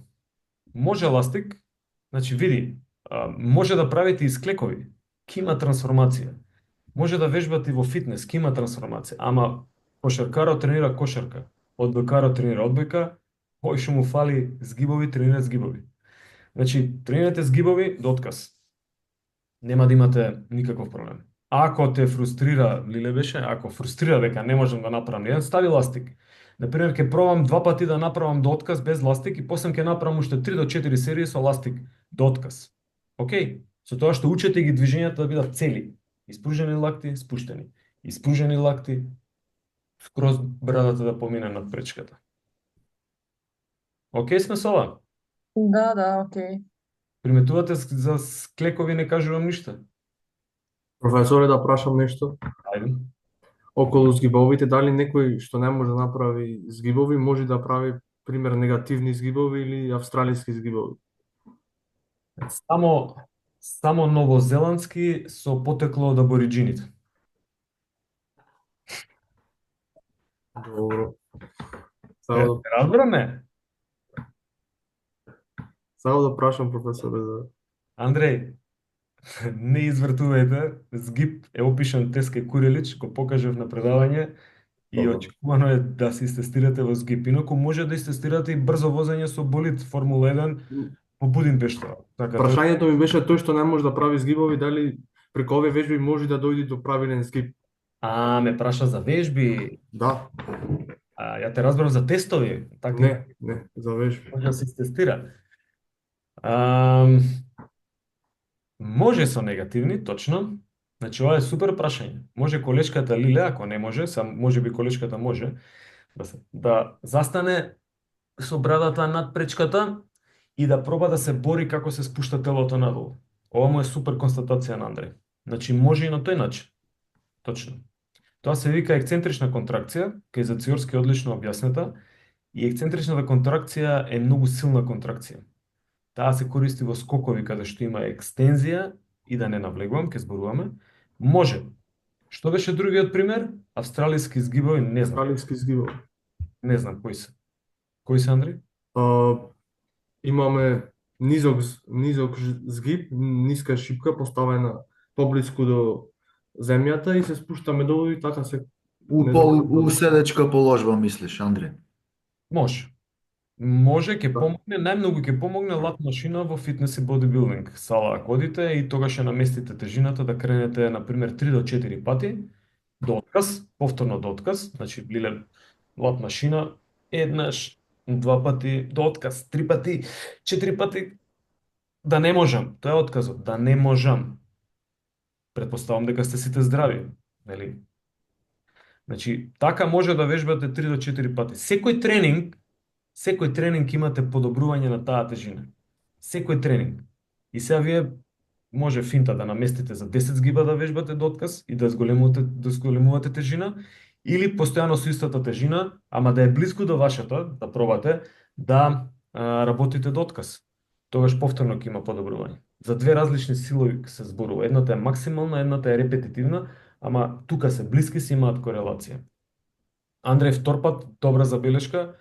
Добро што спомена, може со лат машина. Ја би работел со лат машина во фитнес. Еве, Лиле може тоа. Сега види, тука е слично со ластикот. Ама ке лат машината можеш да си ја контролираш тежината и да си го гледаш прогресот. Можеш и ке ластикот преку број на повторување да го гледаш прогресот. Тоа што пак ти кажувам, не знам која е тежината на ластикот. Ама ако немате ништо од ова, no проблем. Работете еднаш, значи да пробам, верувајте ми дека после втората недела ќе направите до пола згиб сигурно. Ќе дојдете ли до пола згиб, ви требаат уште 1 до 2 недели максимум за да стасате до еден згиб. Истото ќе го добиете и во фитнес. Толку ви треба. 3-4 недели треба и за Куперов и за згиб. Ама бидете од сега почнете за да не испадне дека ќе почнете во мај и ми фали после му уште 1 недела, овој нема да ве пушти. Без згиб и без клек и без Куперов тест не поминуват. Професоре, во врска со Куперовиот тест, за да се спремиме, тие што не истрча, дали може, пример, да трчаме специфично 12 минути и полека да го зголемваме интензитетот? Да, кажав, може. Види, може. Се е оправдано. Може. Андре, имаш ти истрчано или не? Да, истрча. Супер ти е забелешкава, можеме да направиме експеримент, да се договориме еве нареден пат, Андре, подсетиме, да направиме две групи ако сакаат, едни да трчаат со трчање на Куперов тест, како што кажа кој преска Андре, исто кажа со трчање, така? Да. Да, значи можеме да пробаме така со специфична прогресија на интензитетот, а можеме другава група да ја направиме на овој начин, да тренираат. Со тоа што треба да тренираат. Еј, професоре, извинете, ја денеска не истренирав. Това не е моја работа. Тоа е ваша работа. Тие што сакаат самоволно да тренираат, за да биде добар експериментот. Супер, Доброволци. Андре, ти тренираш нешто? Јас тренирав 3 години ММА, сега правам пауза, па треба пак да почнам. Се тепаш. Се борам. Се тепаш. Борење е друго. Ова е тепање. Да. Сакав да кажам да можеме да направиме некој што ќе биде малку поодговорен, па да ги мотивира ако сакаат колегите да тренираат, да ги мотивира за да може да да си правите тренинзи. Не мора, например, денеска имате задача да истрчате и пишете си во група истрчавме. Добро е, не е добро, ќе се исконсултираме со мене на час. Тоа е било супер, таква задача да има. Андре, држи тензија, подсети ме нареден час за издржливост ќе биде. Океј. Важи. Имате ли некој друго прашање? Мислам нема. Нешто што треба да кажам е, спомнав само еднаш. Тест ми го нема тој слайд, чекај да видам. Или ја го поминав многу брзо. Точно. Овој слайд го поминав многу брзо. Дали е вежбата може да биде тест и дали тестот може да биде вежба? Што мислите? Вежбата може да биде тестот, тестот не може да биде вежба. Обратно. Или обратно. Не или, него обратно. Зошто? Затоа што тестот, ви кажав, мора да помине метриски карактеристики за да го прогласиме за тест. Не може секоја вежба да биде тест. А секој тест може да биде вежба. Еве го Куперов тест, одлично беше. Куперов тест е тест, ама може да биде вежба. Може да го тренира секој ден. Отказ, згибови е тест, ама може да биде вежба. Океј сме? Да. Добра, супер. Колешки и колеги, ви благодарам. Предпоставам немате ништо друго. Јас во овој момент ќе направам стоп шер и